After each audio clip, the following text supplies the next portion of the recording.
Hi, my name is Vaibhav Singhal, and this is part of my application to be a Chem ULA for the fall 2025 semester. I'm a neuroscience and chemistry double major, and I'm a rising junior. I recently switched my major to chemistry because I realized that I really do enjoy chemistry, and I want to pursue it further. This realization came to me because I often help my friends with their chem classes, and I pride myself on it. I think that obviously, other than the fact that I'm helping them succeed in their own classes, I'm revisiting the material myself, and it's enjoyable to me. Um, I want to be a ULA for Orgo 1 because I believe that given the opportunity, I can help students succeed in the course. I think that one of the big things that my friends and students as a whole struggle with is pattern recognition in Orgo 1. There are certain patterns that you just can't get around, and rote memorization can only take you so far. I envy the people that can memorize entire reactions and mechanisms without understanding any of the underlying reasons why they work. But I think that one of the biggest things I did for myself was not overlooking things like pKa or nucleophilicity or bulkiness. Those things like that are the underlying reasons why mechanisms work the way they do. And I think that helping students achieve an understanding and a fluency in those patterns is key to passing Orgo 1. And I'd like to exemplify those qualities as a ULA. And to show you guys, I'm going to be doing a problem from a practice exam from my time in Orgo 1, and I hope you guys enjoy it. Thank you. All right, let's get started. So this is a predominant products question. What is the product of the following reaction? So we're given a Grignard, an epoxide, and an acid. There's a two-step reaction, and I've written out the first step below, so let's get started. This is the same Grignard we have up there. This is our epoxide. Due to the electronegativity of the oxygen, the carbons here and here are going to have partial positive charges.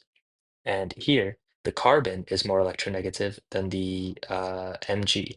So the carbon here is going to have a partial negative charge. Our epoxide is going to act as our electrophile, and our Grignard is going to act as our nucleophile. So let's begin our attack. We know that the nucleophile attacks the electrophile. So I'm going to take this carbon, and we're going to attack one of the corners of this epoxide. I chose the left one for simplicity's sake, but both sides work. And what this is going to do is force the ring to open, and this bond right here transfers to the oxygen in the form of a lone pair. So what's that going to look like? Let's go ahead and draw our product after the first reaction. Here we have our benzene ring.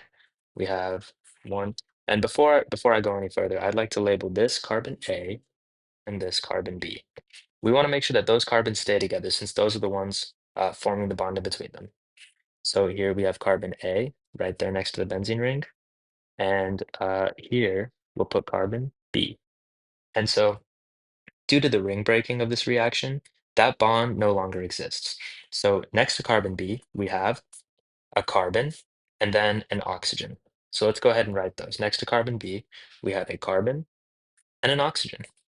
So this oxygen is going to have a negative charge due to that bond being transferred as a lone pair to the oxygen. Here we're going to have one, two, three, four, five, six electrons, three lone pairs. Um, so this is our product after the first reaction, and then we're going to undergo an acid workup. So we're going to take the O. It's going to be in the form of H3O plus. So let's draw that out. Um, and what one of these lone pairs on the oxygen is going to do is come over, snag one of the hydrogens, and this bond is going to come back to the oxygen. So it's going to look the exact same as our product from before, except for the fact that we have formed an alcohol, right? One, two, three, four, the O and the H that the oxygen just picked up. As a byproduct, we're going to have obviously H2O. It's the H3O plus missing one of the hydrogens. Um, and we're also going to have the MgBr here, which is just going to be in solution as MgBr, magnesium bromide. So this is our final answer.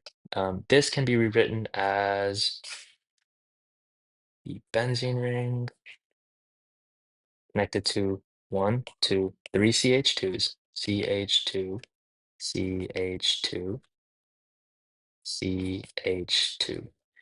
Finally connected to an alcohol group plus OH. All right, there we go.